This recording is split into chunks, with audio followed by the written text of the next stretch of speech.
Washington was descended from Anglican minister Lawrence Washington, who was his great-great-grandfather and whose troubles with the Church of England may have prompted his heirs to emigrate to America.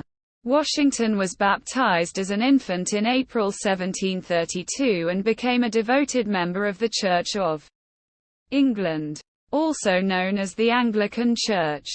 He served more than 20 years as a vestryman and church warden at Fairfax Parish and Truco Parish in Virginia.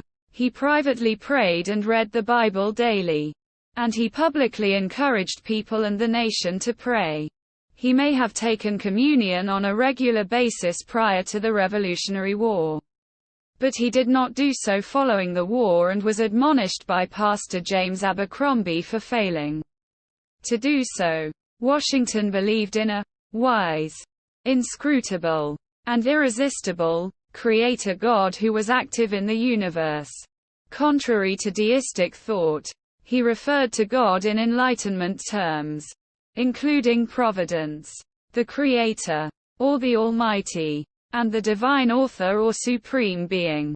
He believed in a divine power who watched over battlefields, was involved in the outcome of war, was protecting his life, and was involved in American politics and specifically the creation of the United States. Modern historian Ron Chernow has argued that Washington avoided evangelistic Christianity or hellfire and brimstone speech along with communion and anything inclined to flaunt his religiosity. Chernow has said Washington never used his religion as a device for partisan purposes or in official undertakings. No mention of Jesus Christ appears in his private correspondence, and such references are rare in his public writings.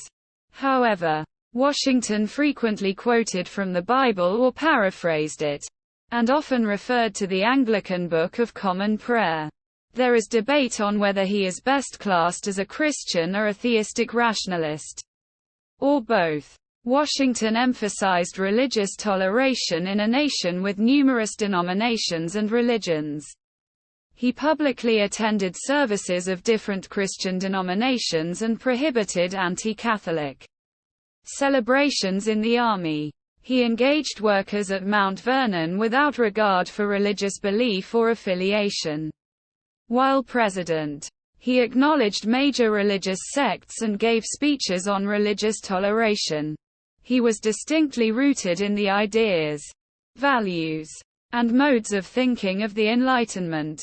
But he harbored no contempt of organized Christianity and its clergy, being no bigot myself to any mode of worship.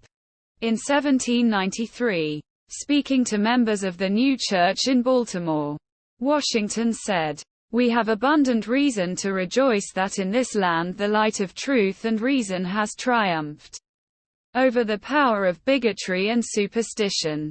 Freemasonry was a widely accepted institution in the late 18th century, known for advocating moral teachings.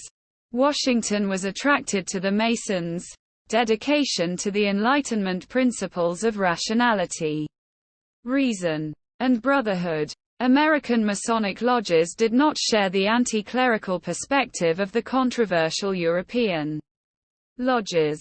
A Masonic lodge was established in Fredericksburg, Virginia in September 1752, and Washington was initiated 2 months later at the age of 20 as one of its first entered apprentices.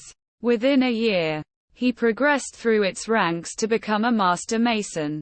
Washington had high regard for the Masonic order, but his personal lodge attendance was sporadic. In 1777, a convention of Virginia lodges asked him to be the Grand Master of the newly established Grand Lodge of Virginia, but he declined due to his commitments leading the Continental Army.